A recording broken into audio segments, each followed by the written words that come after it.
Ramon has got,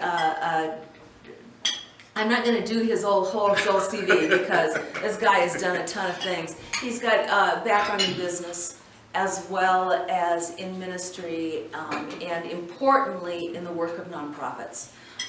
He is the president of ImpactLives, which he launched immediately after we got out of seminary. And you jumped right on that one. But Ramon is particularly well suited to talk about partnerships because that's what he does for a living. He brings together partnerships and does it in smart ways. So with that, Ramon, will you please share with us your insights? All right. Thank you. Thank you.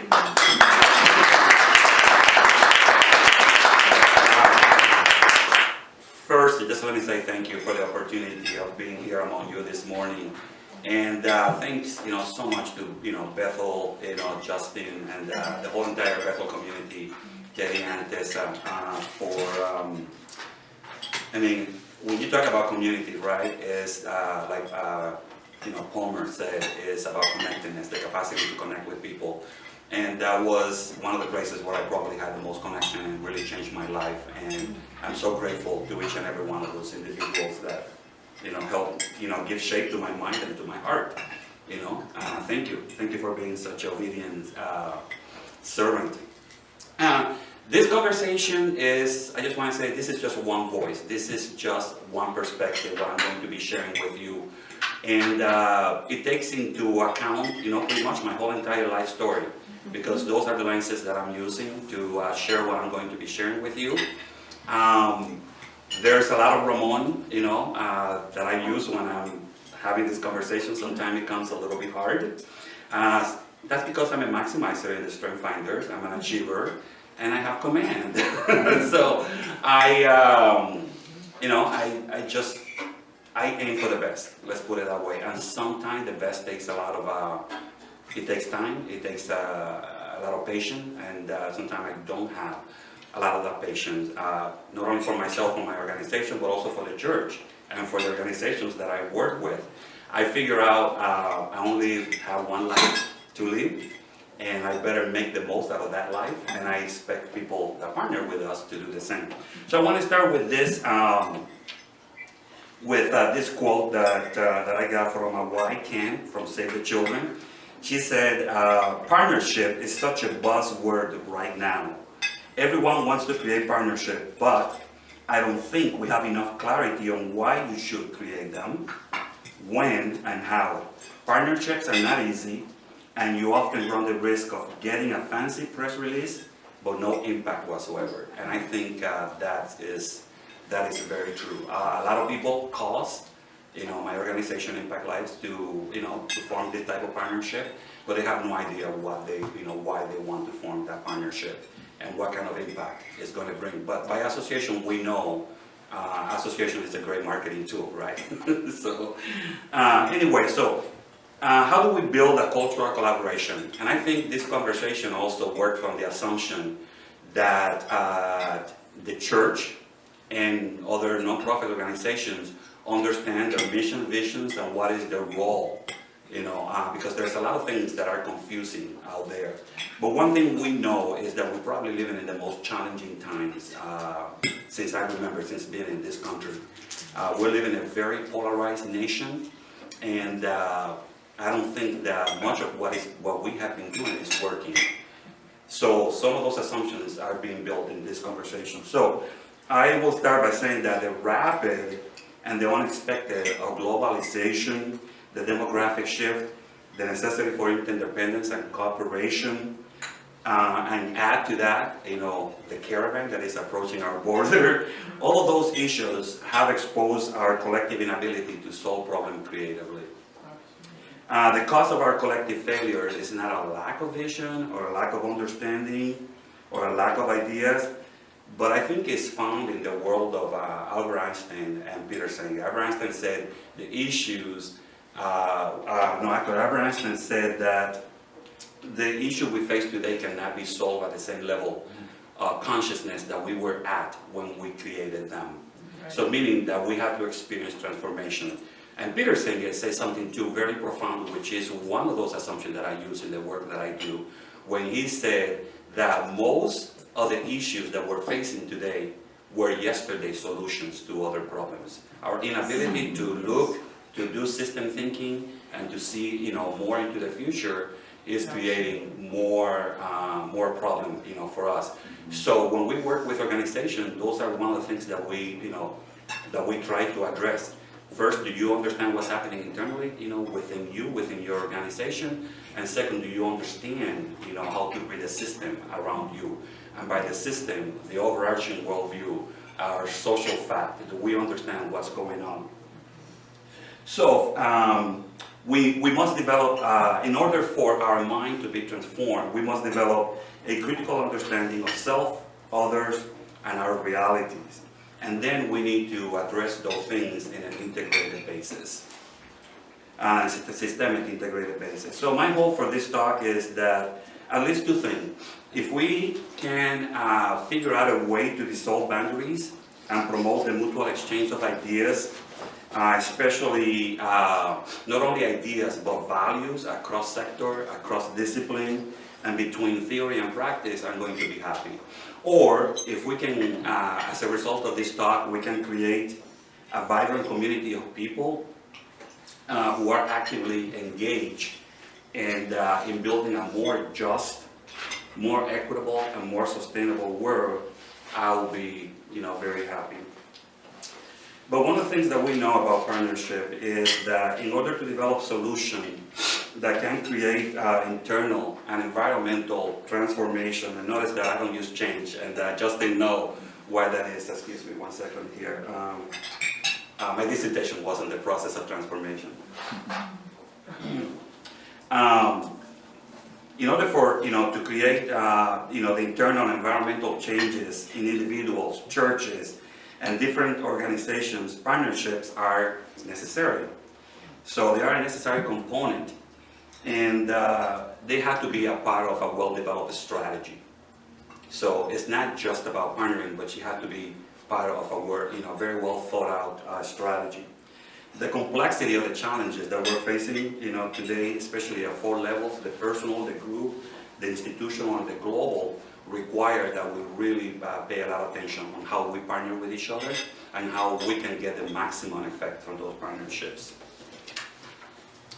So before I get into the conversation on how to develop flourishing partnership, I want to just bring your attention to Jeremiah 29:4-7. This is one of my favorite passages. I heard Dr. Tim Keller preach on it, and I think it really influenced me in the way that I do work today and why I want to do the work that I want to do. Jeremiah 29:4-7.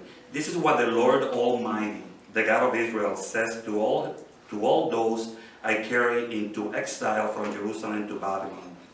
And I feel that,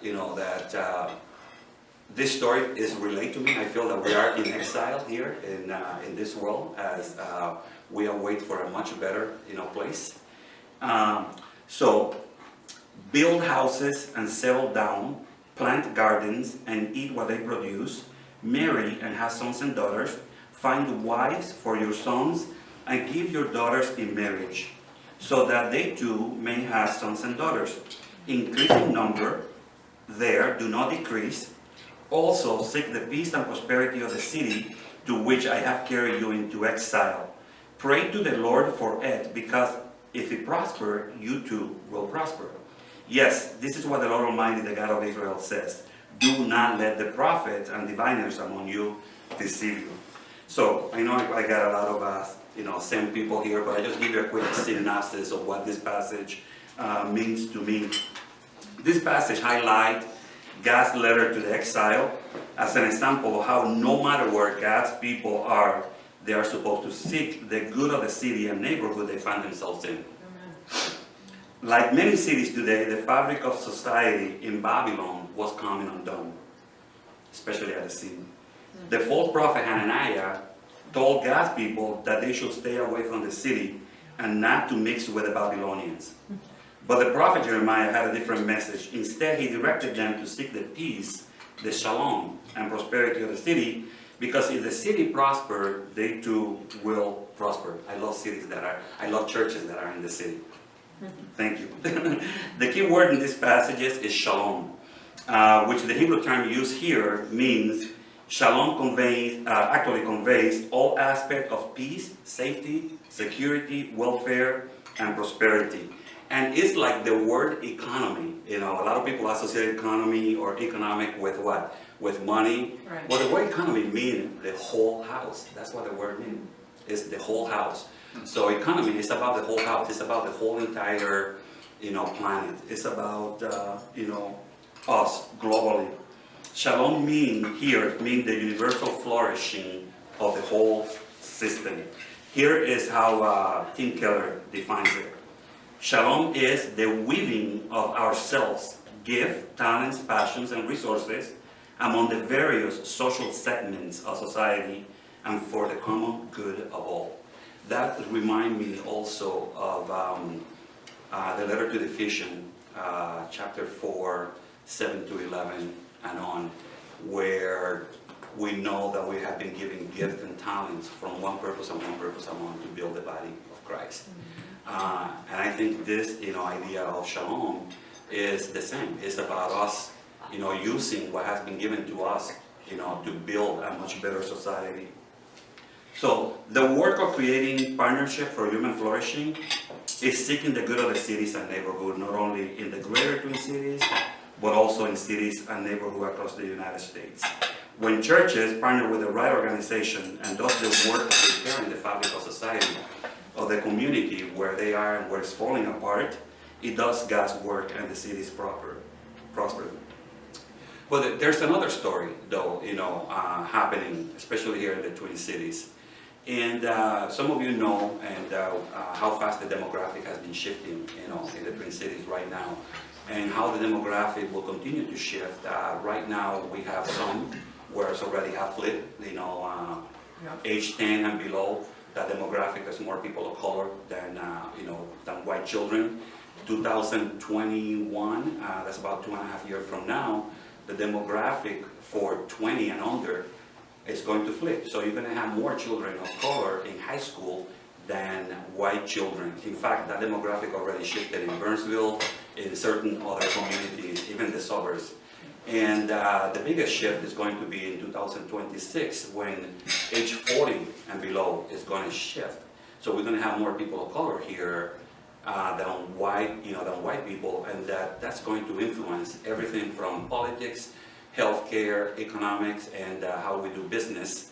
And if we're not able to understand some of these different groups that are present here in the Twin Cities, and how to work with them and how to relate with them, it doesn't matter what our churches, our businesses, all going to have, it's going to suffer. The other thing too is, so we know that as the city goes, so goes the rest of the country. If we don't have a strong, I believe, Christian present and worldview present in the city, the influence is going to come from somewhere else. And that's going to be also very critical.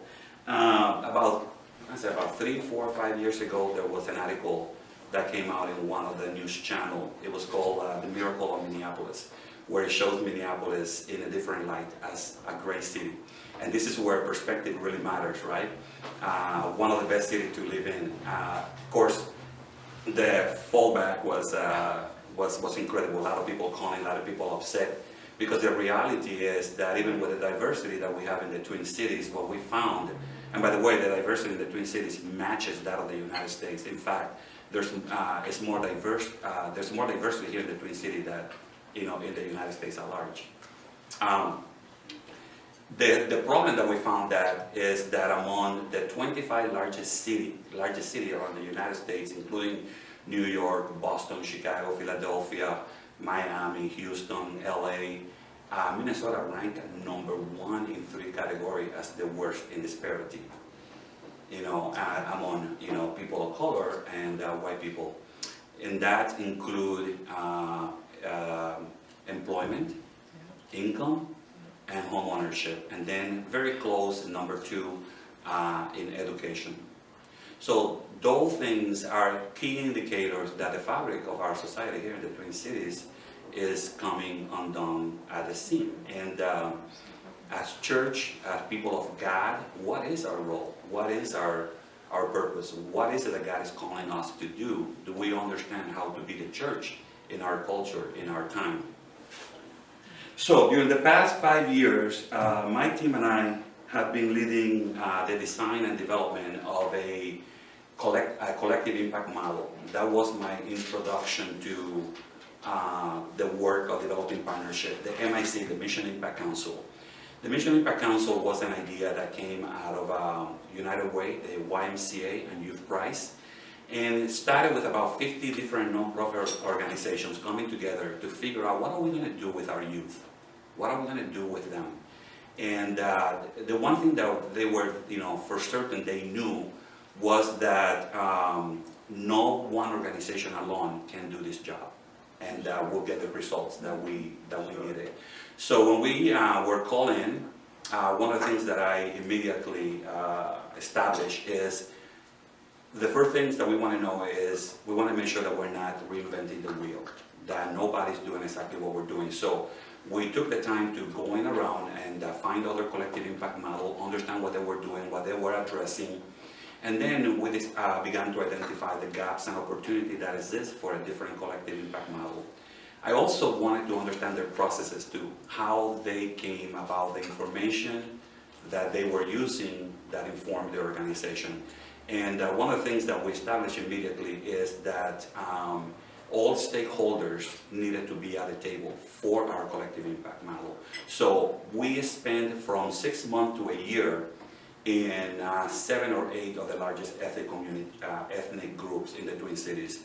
We started with the Somali community, Hispanic, Latino, homeless youth, Native American, Hmong, African American, Ethiopian, and we spent from 1 year to, from 6 months to a year, identifying gaps and opportunities within the individuals and also gaps and opportunity in the system.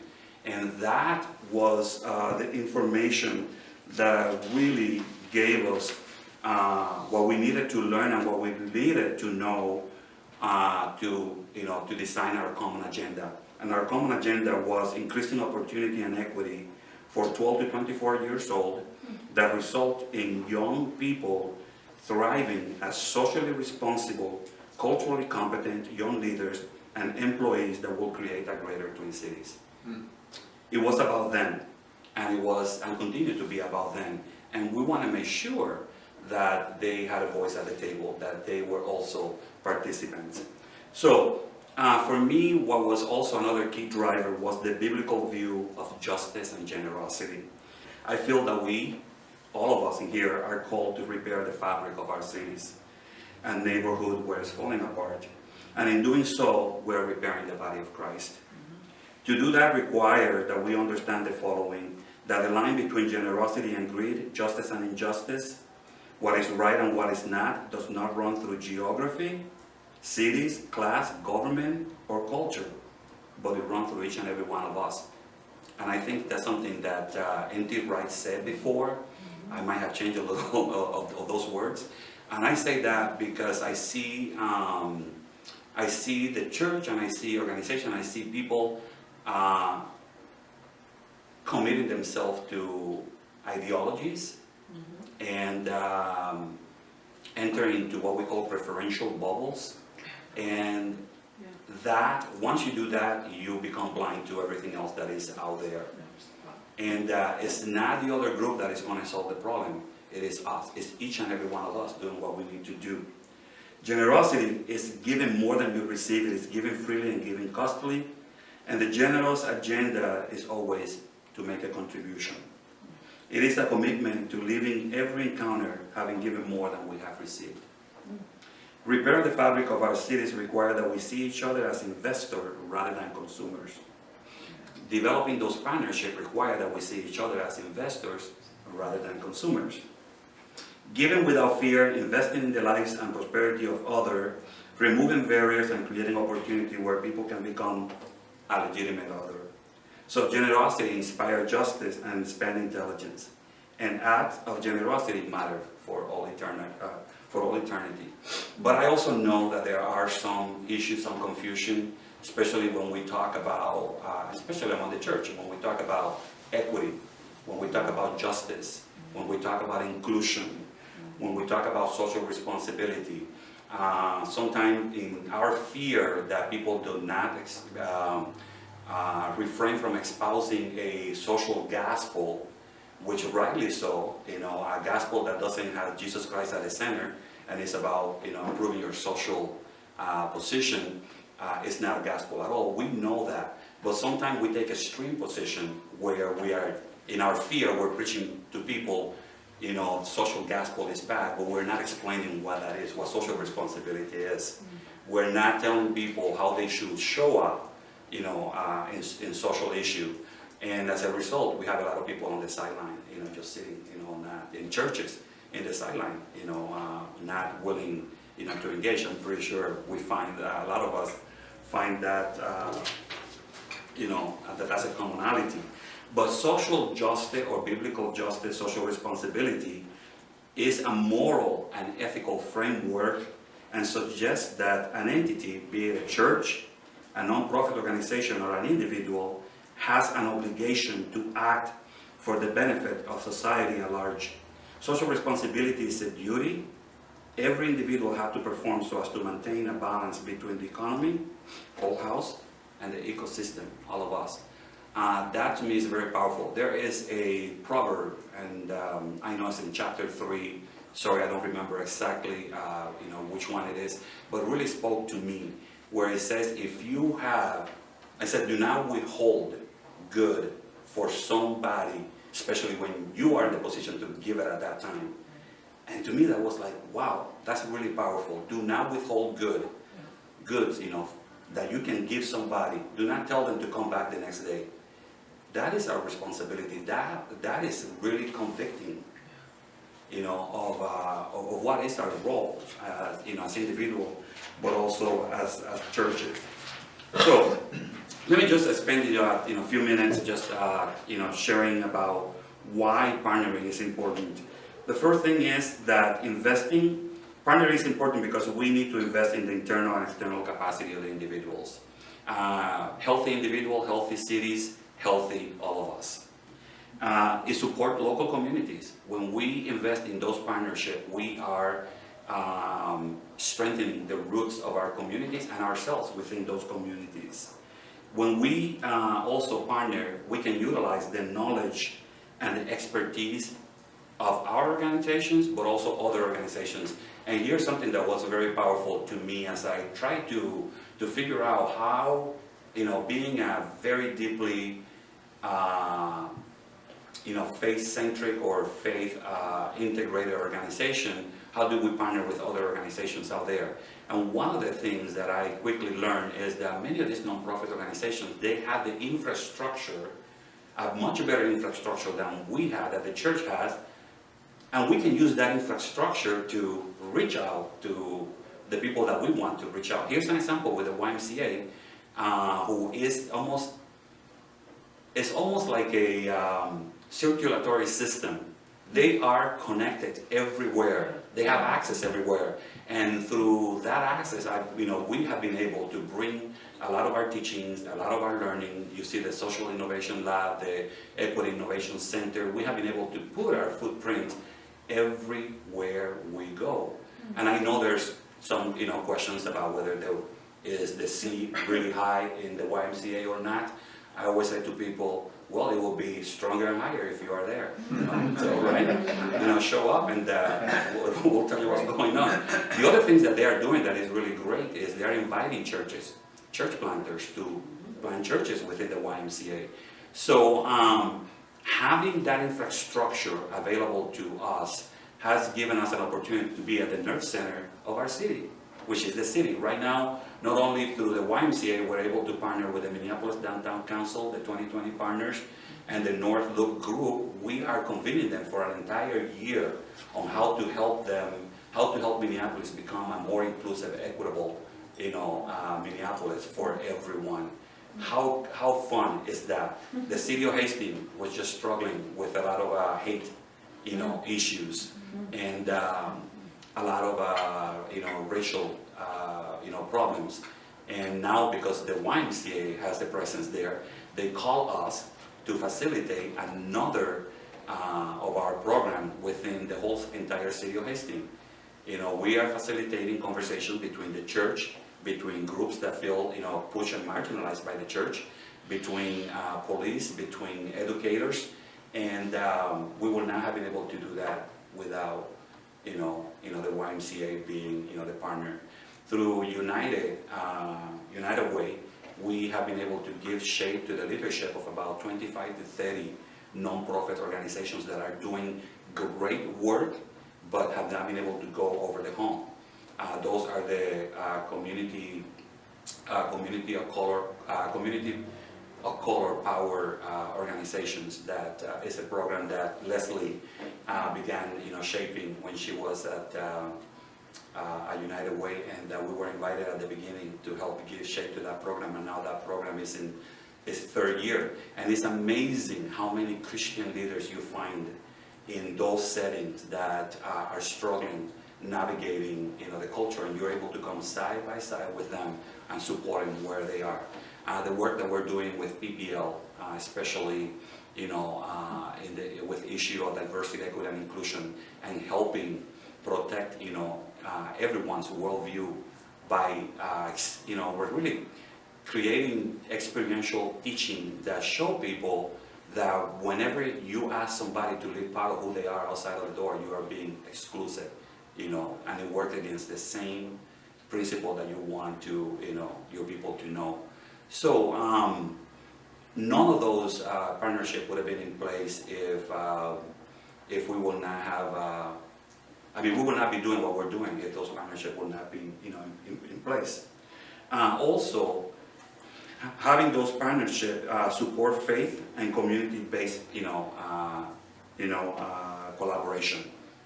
If we don't have those partnerships can really advance our faith, based communities, and vice versa. There are things that the church can do to help advance the work of those communities as well. And some of this can also ease the burden. Those partnerships can ease the burden of the community and can ease our own, burden as well. And of course, continue to encourage, collaboration. The last things that I wanted to touch, quickly is on what is a collective impact model. A lot of people are probably new to this particular concept, but it's one of the best concepts that I have seen, and one of the most promising one. So you can do it with different churches, if you feel like you want to stay within the church, where multiple churches, different backgrounds, come together to decide on a common agenda. The beautiful thing about the collective impact model is your vision, your mission, your core values are never compromised. You have a common agenda, but you are working toward a common agenda based on your capacity, your gift, and the things that you have. After a common agenda, you develop what we call shared metrics. How are we going to measure what we're doing? And again, I kind of get a little bit leery talking about measurement. I'm a very highly qualitative guy, so I don't get too much into the quantitative stuff. I know that it needs to be quantified for some people, but sometimes when we sacrifice real clear understanding for quantity because we need to satisfy donors, that's not good. The other one is clear communication. Clear communication is important. And the last one is what we call backbone organization. One of the organization function as either the financial house or foundation for the entire organization, and or you can share that with with somebody. In this particular work of the MIC, that role was taken by Youth Prize, and then was taken by the YMCA. Right now. As you begin to establish a partnership, first things is you have to be clear and you have to be careful on the vetting process. That's a man that you cannot yoke yourself to whoever is out there. You just have to be clear in your vetting, and you have to be clear on what are the things that that you want to accomplish with this organization, and build a stage that will lead all parties involved into mutual respect and trust, Be honest, be clear, hold everybody accountable, communicate effectively, especially during conflict, learn from mistake. That's an important one. Learn from mistake.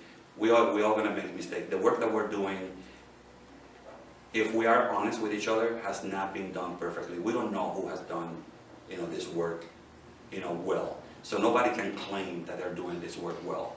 And if nobody has done it well, then how do you know where well is? So the finish line is always changing, because culture is dynamic, it's non-linear, and we have people, so it's always changing. So we need to adjust. As such, that we need to understand our social climate, we need to understand our cultural climate, we need to understand our political climate, and we need to, to adjust. And the last one is pretty much, don't be afraid to break the partnership. If the partnership is not working, don't be afraid to, break tie and do it respectfully, do it with grace, and move on. So, yeah.